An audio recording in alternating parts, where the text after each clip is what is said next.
Okay, there wasn't supposed to be a part 7. I was recording away on part 6. I was getting the big summing up, and I got the little bit computer bogged down, got the little blue spitting Microsoft oval of death, and then it was running over the 15 minutes. So I had to just cut off the last little bit. So we'll just tack this on at the end because I'm not really going to talk about much anyway.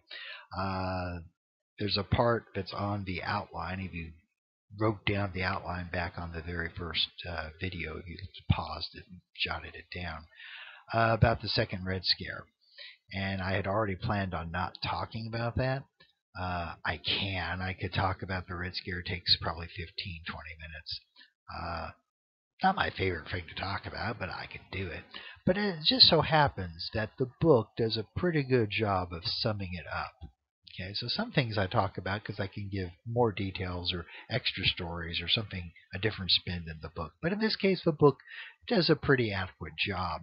So I'll save you the trouble of listening and taking notes, and me the trouble of recording it, and just refer you to the proper part of the book. But let me give you the outline here, because I wanted to do this because if you wrote down that outline, you'd be going, well, gosh, you missed.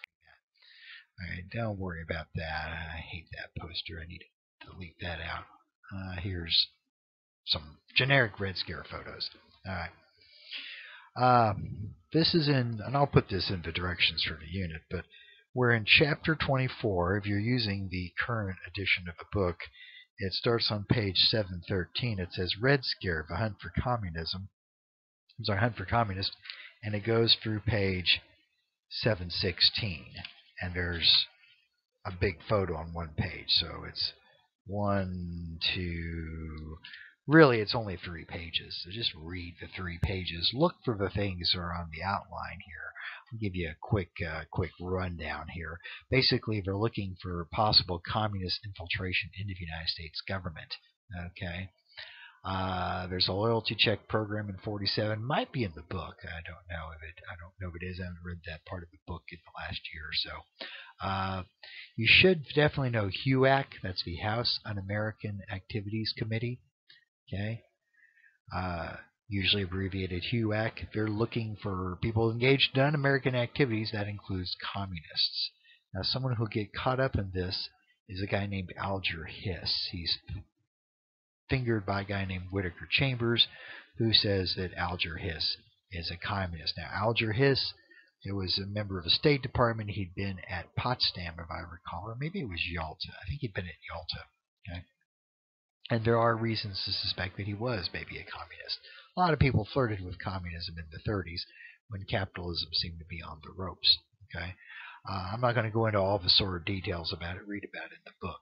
But you should know. So look for HUAC,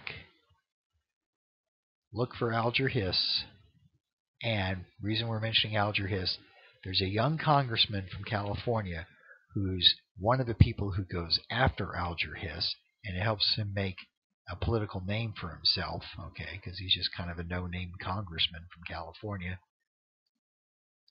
There's Whittaker Chambers. There's Alger Hiss. Here he is, Richard M. Nixon.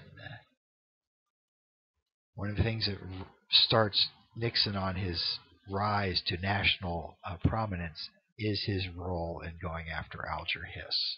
Okay. There's also worry about communists. Maybe how did the Soviets manage to build an atomic bomb? Well, once we built one and proved it could be done, I mean, the Russians have physicists too, and the laws of physics don't operate different in Russia than they do in the United States. And it only took us about 4 years, so I mean 4 or 5 years, and then the Soviets got it done in about 4 or so. But there was fear that maybe someone had passed them some of our secrets. In fact, there were communist spies working on this, on getting information. Someone who gets wrapped up in this are a couple called the Rosenbergs, Julius and Ethel Rosenberg. Okay, look for them in the book. They're executed for their role in this, and there's all kinds of debate about how guilty were they or not guilty at all. But just read it in the book. And then you should know this guy, Joseph McCarthy. Okay, Roy Cohn and David Schnee, I could not care less. You don't need to know who they are. I mean, I know who they are. I don't. It's not important. Don't worry about it. But boy, you should know about Joseph McCarthy. Okay, he gets associated with it because the phrase is still around. McCarthyism. McCarthyism is usually associated with like the witch hunt.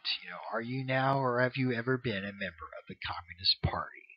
Okay, guilt by association, that sort of thing. Read about the book. History has not been kind to Joseph McCarthy. Okay. Now, were there actually some communists in the government? Probably, yeah. I'm pretty sure there were, but he was finding them under every rock. And a lot of people think he was just trying to make some political credit with it. McCarthy eventually runs into trouble when he goes after members of the army. There's this new thing called the television. A lot of people have one now. They're watching these Army McCarthy hearings in the Senate. Now, McCarthy's a senator, so don't associate him with HUAC. That's a rookie mistake. Okay, the HUAC is the House Un-American Activities Committee. McCarthy's in the Senate.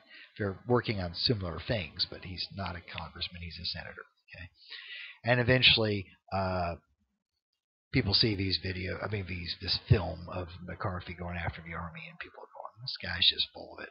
Okay, so like I said, McCarthy does not have a good historical reputation. Does that mean he was totally wrong? I don't know. Maybe there was an element of truth in what he was saying, but certainly people have been very harsh on him. Okay, so go through the book. I'll give you the page numbers. I gave them back at the beginning of the video, but I'll put them in the directions for issue 2. Just read those 3 pages. Look for these things I've talked about. Some of them could end up on the test. Something from this will end up on the test. I guarantee that. All right. So now we're done with the Cold War. We're calling it a night. We're going to bed here. Tomorrow we're going to work on the 1950s. Woohoo! Very exciting decade with lots of interesting things going on. So we'll see you in the history books.